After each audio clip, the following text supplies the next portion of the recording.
Welcome to the Living the Dream podcast with Curveball. If you believe, you can achieve.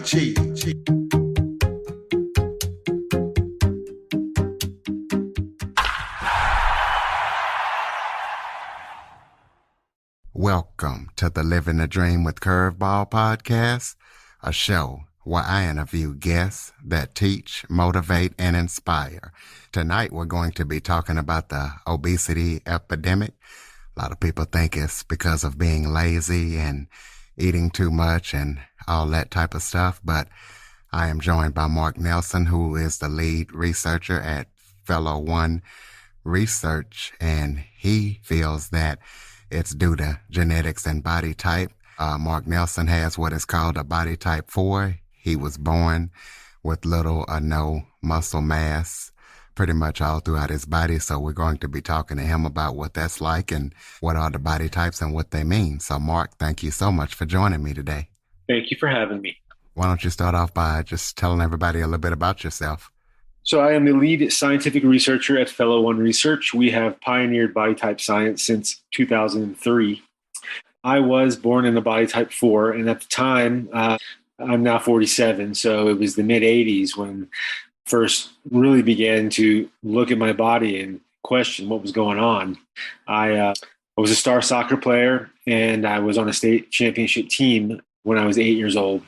But I began noticing out on the field during shirts off practice and down at the swimming pool and such that my body didn't have muscle on it. And when I would look at any standard scientific human body anatomy book and all the images that were in any book, I'm supposed to have this muscle all over my body that my peers had. I could see it on my peers, but I didn't. And when I would go in and see my doctor and ask him, hey, what's up with all this fat all over my body, even though I'm skinny, I'm not fat, I'm not overweight or obese, I'm well within my safe BMI weight range.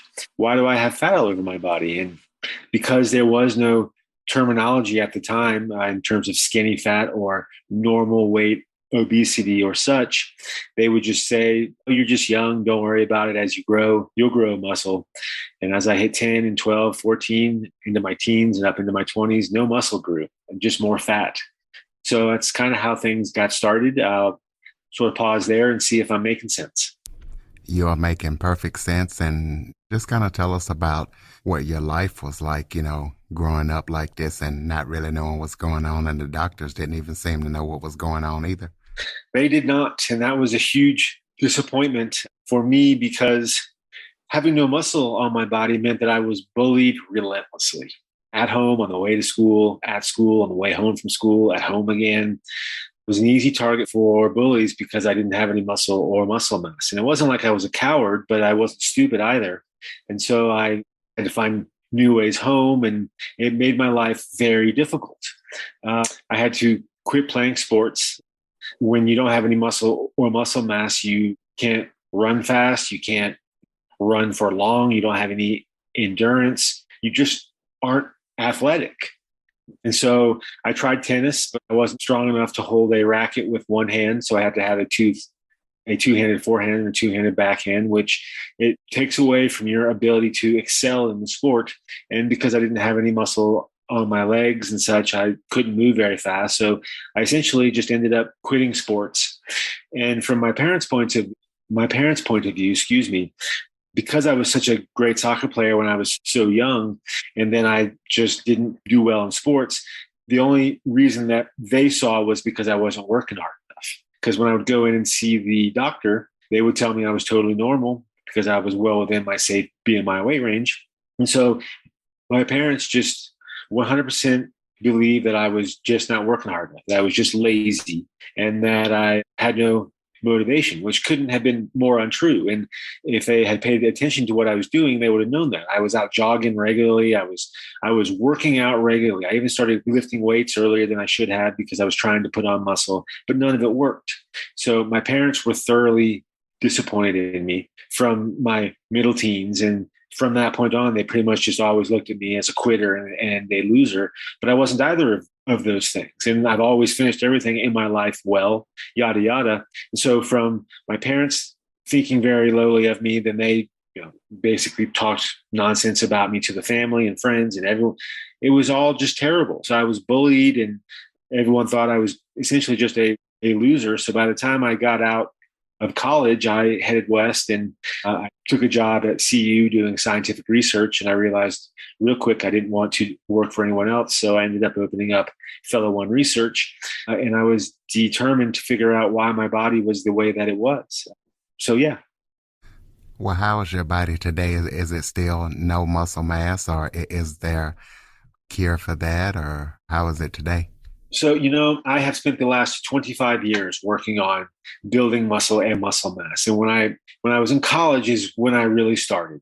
I mirrored some close friends who were all body type ones, and they were all muscle. And I figured I'll figure out what they're doing in terms of their weightlifting routine and what their diet is and what their supplements are. And I mimicked them, and I did exactly what they were doing. And they got even more ripped and added more muscle. And I went from having a sparrow's chest to a raven's chest, just a larger bird chest. And so no matter what I did relative to conventional resistance exercise to add muscle, it was extremely difficult to add muscle where I didn't have it, where I had skinny fat.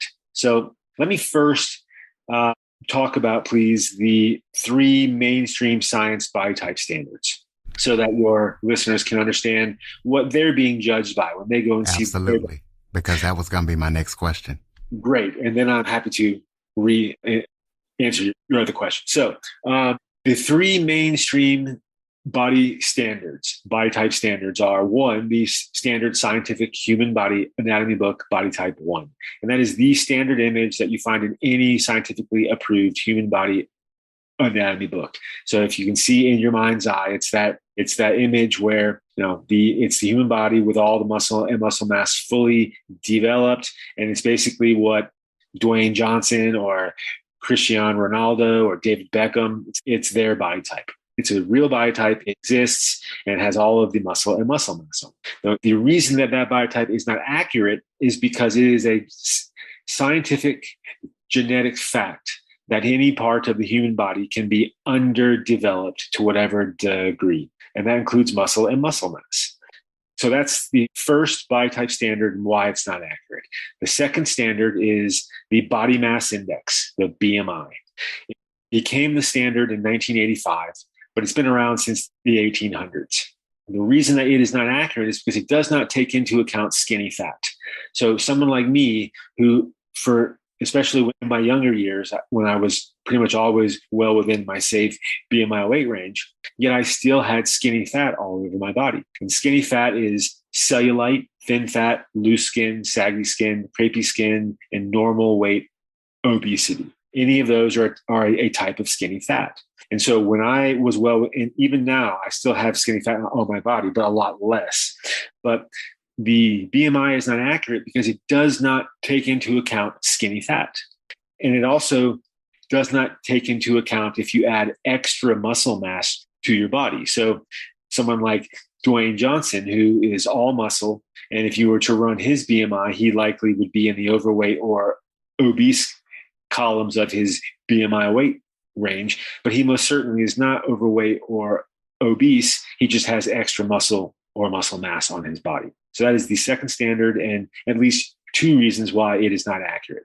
The third standard is the basal metabolic rate, the BMR, and that is the number of calories daily that your specific body requires to just do its basic functioning. And the reason that it is not accurate is because it also does not take into account skinny fat.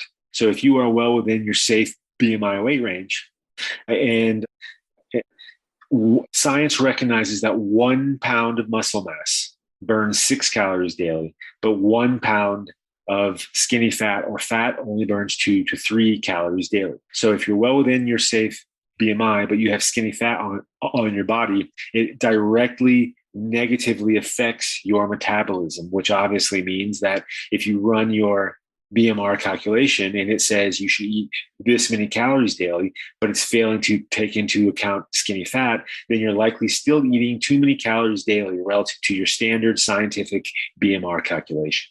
So I'll pause here and see if I am making sense with those 3 body type standards, the mainstream science and medical doctor body type standards, and why they are not accurate. You are making sense. So you say that you are a body type 4. So Correct. explain to people what that is.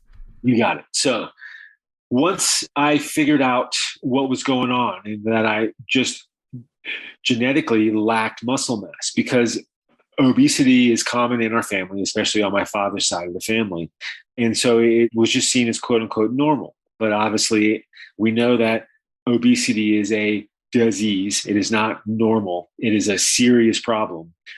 And so I looked at it like, well, first I looked at all the other body types that were out there. So the endomorph, ectomorph, mesomorph, which were total nonsense. They were debunked long ago. They are not scientific. They are based on zero science. Same with the kibbe or hormone or triangle or any other body types. They were all nonsense. They didn't offer any reason why my body was lacking muscle and muscle mass, or why my body was the specific shape that it is. So that is what inspired me to start on my own path and do body type science starting in 2003. So the way that I looked at it was the human body is broken down in terms of scaffolding and structure via the spine, the vertebrae, and then the muscle and muscle mass, no less, as well as tendons and ligaments and such. But the focus was on the vertebrae and the muscle mass because I knew I was missing muscle mass and I knew that my posture was poor. So that was where I started. So the human body has 7 cervical, 12 thoracic, 5 lumbar, 1 sacrum, and 1 coccyx vertebra.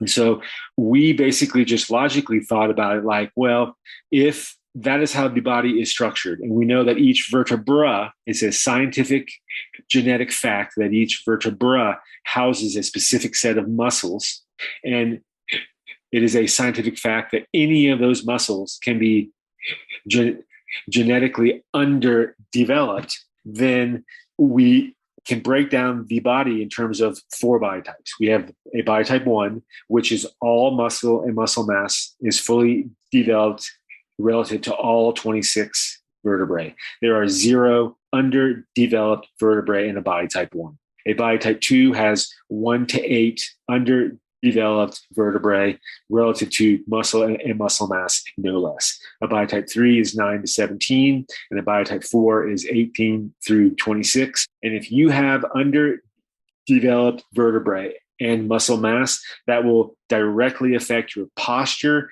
as well as your metabolism. So I'll sort of pause there and see if that's making sense. It absolutely is. So tell us about Fellow One Research. Tell us what you guys do and what all kind of research you do. Yeah. So once we figured all that out and we had our body types, then it was figuring out the weight loss side of things. Or maybe it's better to say weight management. And so I looked at every diet out there. I have tried every diet that there is. And what I came to is counting calories doesn't work. And the science now backs that up. The calorie in, calorie out model of weight loss does not work because a calorie is not a calorie. And that is a scientific fact. A calorie is not a calorie. And so what the science says is that the value of your food matters. The value of the calorie that you consume matters. And what it really is showing now, the latest research says that a low carb diet is really the best route if you are looking to lose weight, because if you're starving your body, if you're doing the typical 500 calorie deficit daily under BMR, then your body, most bodies, especially bodies that aren't a body type 1 that are lacking muscle and muscle mass, if you deny your body calories, it will go into survival mode. And that will affect in a negative way your metabolism. So if you're already dealing with a decreased metabolism because you have skinny fat on your body and or fat on your body, because both burn less calories daily, and then you also start to do a calorie deficit and essentially starve your body, its natural response is going to go into survival mode and your metabolism will slow down, which is not what you want. If you want to burn calories and lose weight, you want to increase your metabolism. And what the latest science is showing is that to do that is to keep your carbs at around 37 grams per day, which is a low amount. Typically, a low carb diet starts at about 56 grams or less. The latest science says that if you really want to increase your metabolism, is do around 37 grams, eat your normal BMR calories, taking into account skinny fat, which our scientific body type quiz does up at fellow1.com. And if you can then keep your calories at, keep the carbs at around 37 grams, that will help to increase your metabolism, which will help burn fat, which will obviously help you lose weight. Now, an important thing that I want to say about that is we've had quite a few people who have used our scientific weight loss diary. And when they are finished, a lot of them were convinced that once they lost the weight that they would be a bi type 1, because that's what doctors say. And that's what everyone was telling them is all you got to do is do the work and you look just like a bi type 1. And we had a recent participant, 1170, who did a great job. She's 23. She lost 19 pounds. She got to the mid-range of her safe BMI weight range, and she lost the weight safely. Yet when she was down within her safe BMI, she still doesn't look like a bi type 1. She still has skinny fat all over her body. And her response was, well, I must have lost muscle and muscle mass when I was losing weight. There is no scientific evidence that people under 40 years of age lose muscle or muscle mass when they lose weight. The only reason that your body would burn muscle and muscle mass first, or in any way, is if you are starving your body, and literally you are starving it, and it has no other option. Your body will always burn fat and the calories that you consume daily first, always. And that's especially true for people under 40. As you get over 40, like me, you start to see that things change and you do start to actually lose muscle mass. But my point is this participant, 1170, she was convinced that she must have lost muscle and muscle mass when she lost weight. It's not how it works. The human body does not burn muscle and muscle mass unless you are starving it for long periods of time and giving it no other option. So I'm going to sort of pause there, and I'm happy to answer your previous question about how have I built muscle and muscle mass so that my body has gone from a body type 4 to a body type 2. But I'll sort of pause here and see if you have questions about the low carb diet or dieting in general. Yeah. Yeah. You can definitely talk about the dieting, but let people know. Maybe somebody out there has a body type 4. Let them know how you built the muscle mass and went from body type 4 to type 2. It was not easy at all. Again, like I mentioned earlier, I lifted weights for years. I tried every route, and it was nearly impossible to put on any real muscle. So I looked at the body again, and I looked at things like yoga. And how do I build muscle relative to my back, to my vertebrae, each vertebra, so that muscle stays, it sticks around? Because one of the downsides of weightlifting or any repetitive exercise is once you stop doing it, the muscle that you built from doing it gradually goes away. And I found that even in my earlier years I lifted weights, especially in my early to mid 20s. And then I stopped for a short while, and it was shocking to see how quickly I lost that muscle mass and went back to my base default muscle mass. And I say that because anyone listening might say, see, the human body does burn muscle and muscle mass. No, there is a default amount of muscle and muscle mass on your body. And if you are lifting weight and adding muscle mass to that default amount, then you can definitely add muscle. But as soon as you stop, you will gradually lose that and go back to your default muscle or muscle mass amount. I was looking for new ways to actually add muscle and muscle mass that would actually stick around. So I thought about it in terms of gravity. Gravity is the weight that's always pushing down on the human body.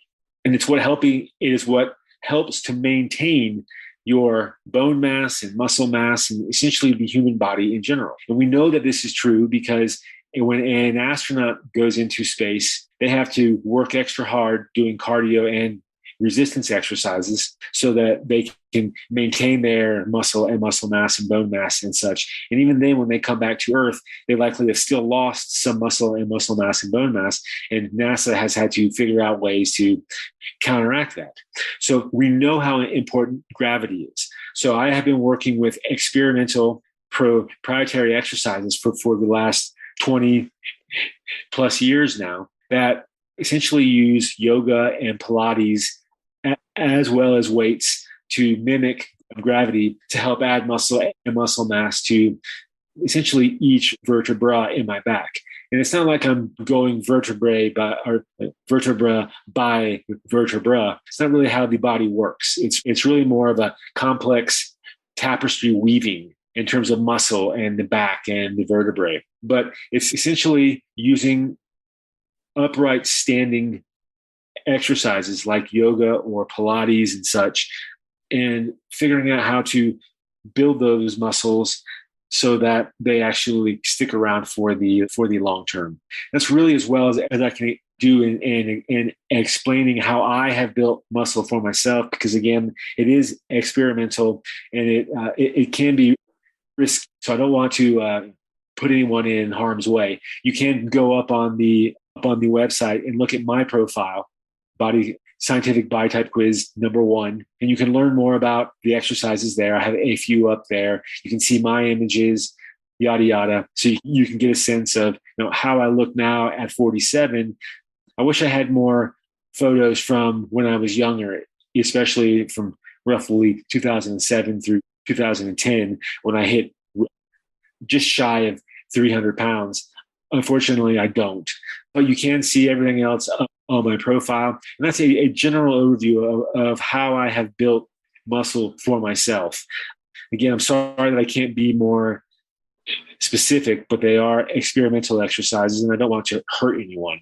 That being said, it's also not the focus of what we're doing. Our main focus is we want people to understand their scientific body type. Why is my body the shape that it is? Why am I missing muscle and muscle mass on my body? And why is there skinny fat in place of that muscle and muscle mass? That's our first goal. It's just to help folks understand that and what it means. That if you are lacking muscle and muscle mass, it will directly negatively affect your metabolism, no less. It'll affect many other things like your athletic ability and such. But the metabolism is the big focus that we want people to stay focused on. Because when it comes to weight management and weight loss, understanding your scientific body type helps you then understand the best diet, exercise, and lifestyle so that you can take care of your specific body type in a safe way. And that's a huge worry because right now up on social media, there's a bunch of nonsense and a bunch of falseness and just disinformation that's causing a lot of problems. And it's really affecting young people, especially in terms of their mental, physical, and emotional health, no less. And I'd like to talk about that here in a bit, but I'm going to sort of pause and see if I made sense with that last little bit. You did make sense. Before we talk about the emotional effects of the obesity epidemic, kind of tell us about the scientific weight loss quiz and the weight loss programs that you have up on your website. You got it. So the scientific body type quiz, it calculates science. It's all science-based. We have taken all the latest science relative to diet, exercise, and lifestyle. We have broken it all down into equations, and it calculates out a basic score, but it's actually a stout basic score.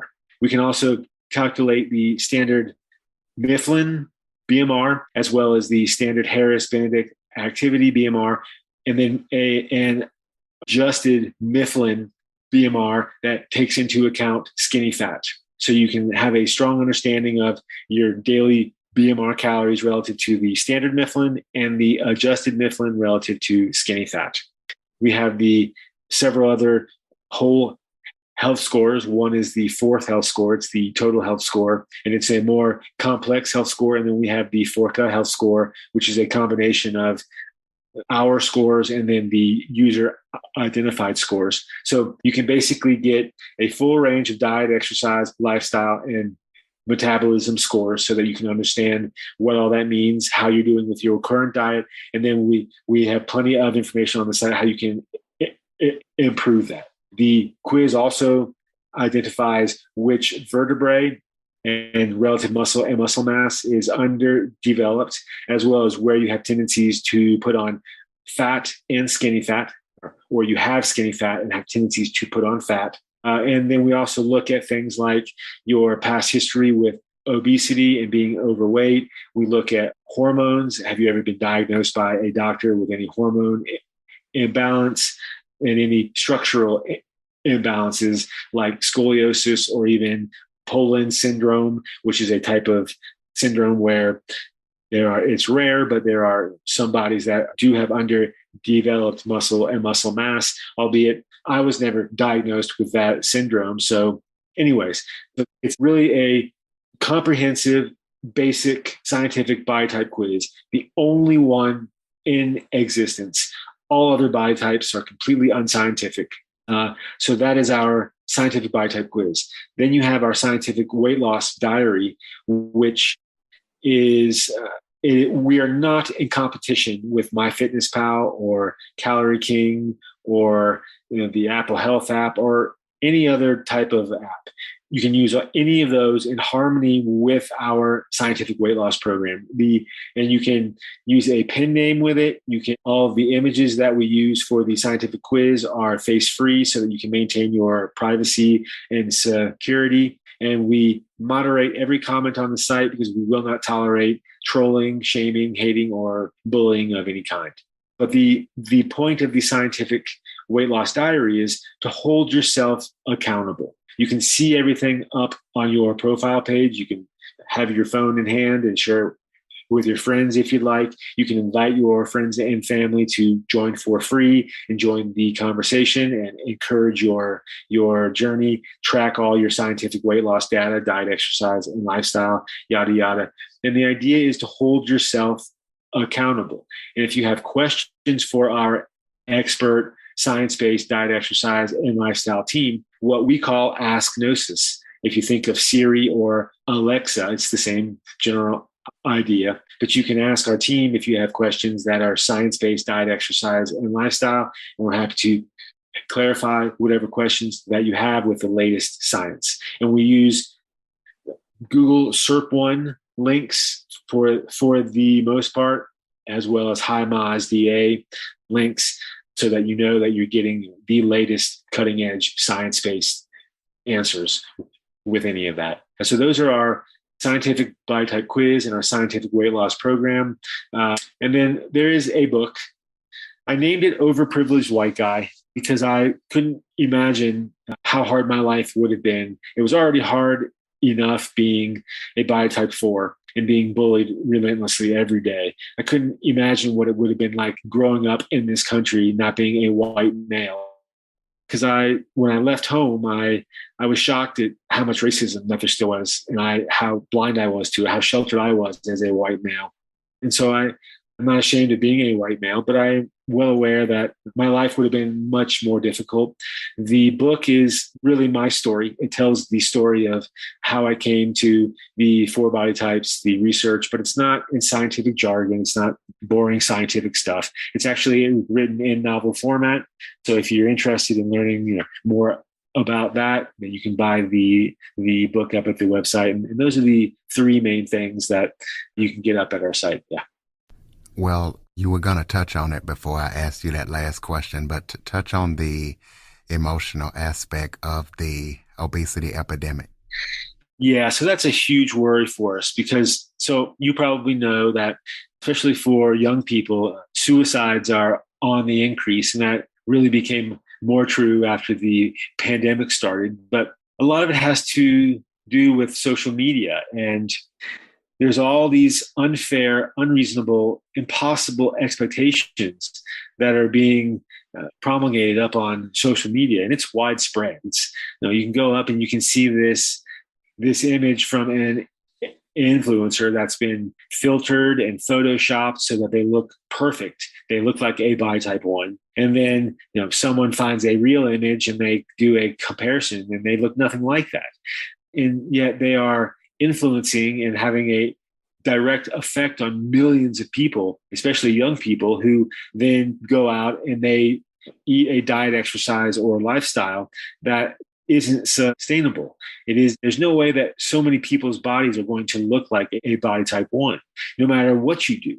And so many people starve themselves and they just abuse their body. And when they've put in all that work and they have lost the weight and they still don't look like a body type 1, and they're being fat shamed and hated and trolled and bullied, it all wears on them. And so we're trying to offer people is a scientific point of view that brings forward the knowledge about why your body is the shape that it is. And it's genetics. And so we are trying to get people to understand their genetics, why their body is the shape that it is, and to accept their body for what it is. And once they can do that and accept their body for what it is, then they can find a healthy, sustainable, science-based diet, exercise, and lifestyle that will allow them to be truly healthy in the short and long term. So that's our goal. And we're hoping to, hopefully that one day we can get there.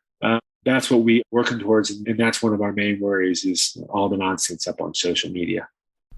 So what is Fellow One Research? Tell us about any upcoming projects that you guys are working on that we need to know about. So right now, we are actually in the process of doing what you're doing. You have a wonderful podcast here. We are learning how to actually do that. We are actually in talks right now with the possibility of doing a live show. But that's kind of our goal. We'd like to get this message out more widespread. It seems like podcasts like this one do a wonderful job doing that. So we are in the process of learning how and figuring out a name and doing all the grunt work, as they say, so that we can get a podcast of some sort up and running.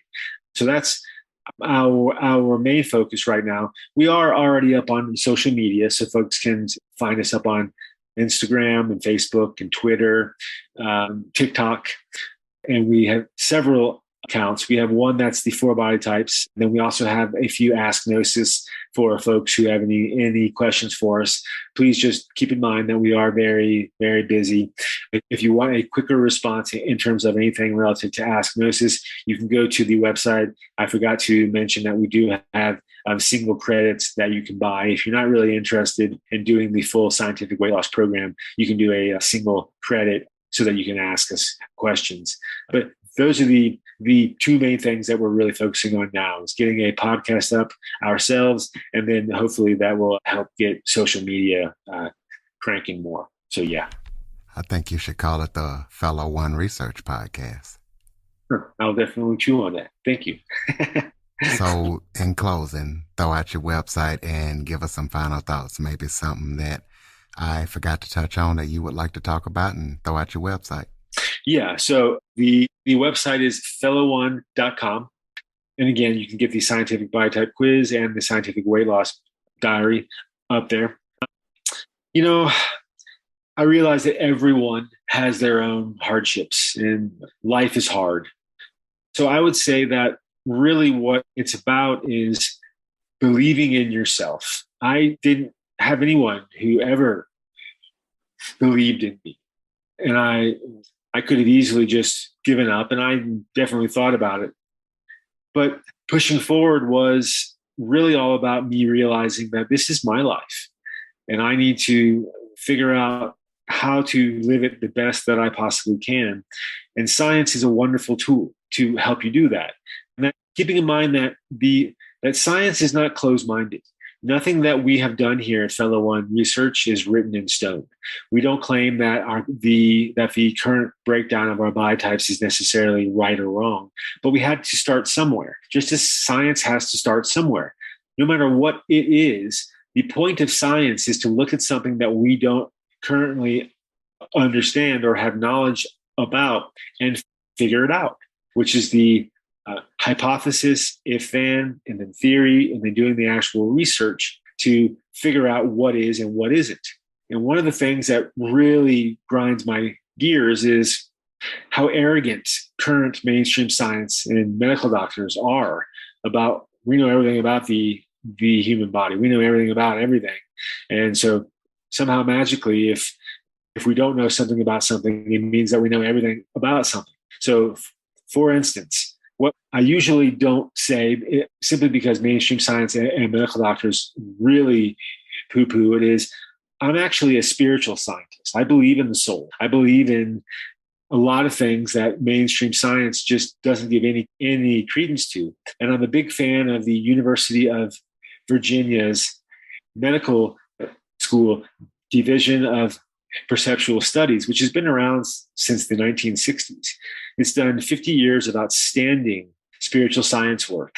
And yet still, they don't get nearly enough credit from the mainstream science and medical doctor world.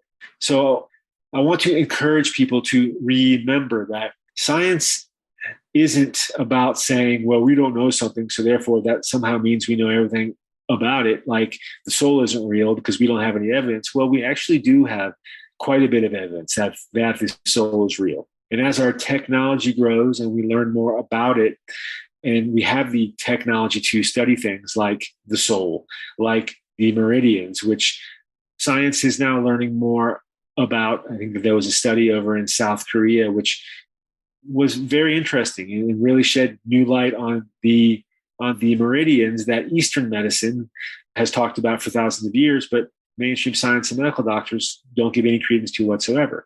Same with things like the chakras and stuff. So what I am hoping for is that as our science grows, we begin to come into, we have the technical ability to study all these things and so many other things that we currently don't understand in a scientific way, so that we can really begin to understand the soul and spirit relative to being human. Because I think that that's one of the things that we are seriously lacking in our day-to-day lives, is a true spiritual soul connection that we understand in a scientific way. And I, as a scientist, I sort of, I guess a lot of people would probably say, ironically, I struggle with blind faith, because I believe that everything can be understood with the right technology and with the right amount of time to actually study it through science. So that's what I'm hoping for, is as our science grows, because our human science is very young. We know less than 10% of what's in our oceans, yada, yada. I'm hoping that as our science grows, that we begin to understand the whole of who we are mentally, physically, emotionally, and spiritually. And we can back it up with real science as our technology grows. So is that making sense? Yeah, that's making perfect sense. And I definitely appreciate you taking time to come on today. Ladies and gentlemen, fellow1.com. Please be sure to check them out. Go take that quiz and share this episode to as many people as you know. Help change minds about the obesity epidemic. And Marc has some good information on his website and his book that can help others. And Android listeners, go to the Google Play Store and download the Living the Dream with Curveball podcast app. And Marc, we'll be looking forward to your podcast once you get it launched. And thank you for joining me. Thank you so much for having me. For more information on the Living the Dream podcast, visit www.djcurveball.com. Until next time, stay focused on living the dream.